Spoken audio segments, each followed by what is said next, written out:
Right now, first responders continue their work to preserve the Oceanside Pier. This video from today shows fireboats putting out more hot spots from the fire that erupted yesterday. Tonight, our coverage continues as we work to get you the latest information. Good evening, I'm Marcella Lee. I'm Carlo Cicchetto. CBS 8's Brian White is out in Oceanside right now and has been talking to first responders to get more information about the state of the pier. He joins us live now with the very latest. Brian. Guys, I just got off the phone moments ago with Oceanside Fire Chief David Parsons. He told me that they're holding meetings right now at their Emergency Operations Center to discuss how firefighters are going to handle this situation moving forward and what the plan is for the overnight hours. Firefighters were busy on the pier today, peeling back debris from the charred remains of the old Ruby's Diner so that boats in the water could better access the active areas of the fire with their water hoses. Everybody is extremely devastated for what happened here on the pier.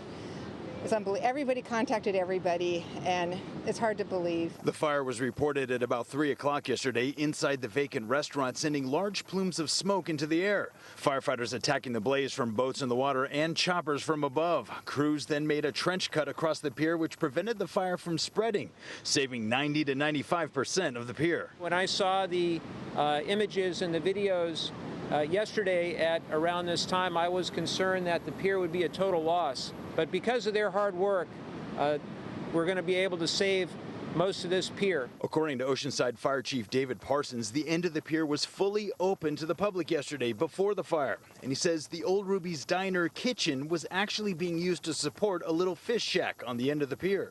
What used to be the Ruby's restaurant wasn't a remodel status. It wasn't like a derelict building or an abandoned building in any way. In fact, the kitchen area was under use to support the brine box. Cleanup crews were busy picking up debris on the beach that had washed ashore from the pier. A water contact closure remains in effect around the pier due to contamination from the fire, spanning from Surfrider Way north of the pier to Tyson Street on the south end. As far as the cause of the fire, that's still under investigation, but Chief Parsons says they're getting closer to a preliminary determination. The team is starting to narrow in on a location based on video evidence and the signs of fire evidence that they have. And I think they're starting to get a little closer towards potential cause. And Brian, at this point, do we have any more information about the extent of damage that the pier has actually sustained?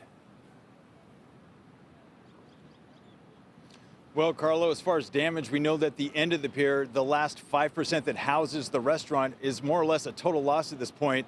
We're fortunate that firefighters made that trench cut because that allowed about 90% of the pier to be saved. It is really incredible. When we first saw that fire break out, knowing that it is a wooden pier, we were all concerned that the whole pier might be gone, and it's amazing that they were able to save 95% of it. Thanks so much for the latest on that. Brian White reporting live from the Oceanside Pier.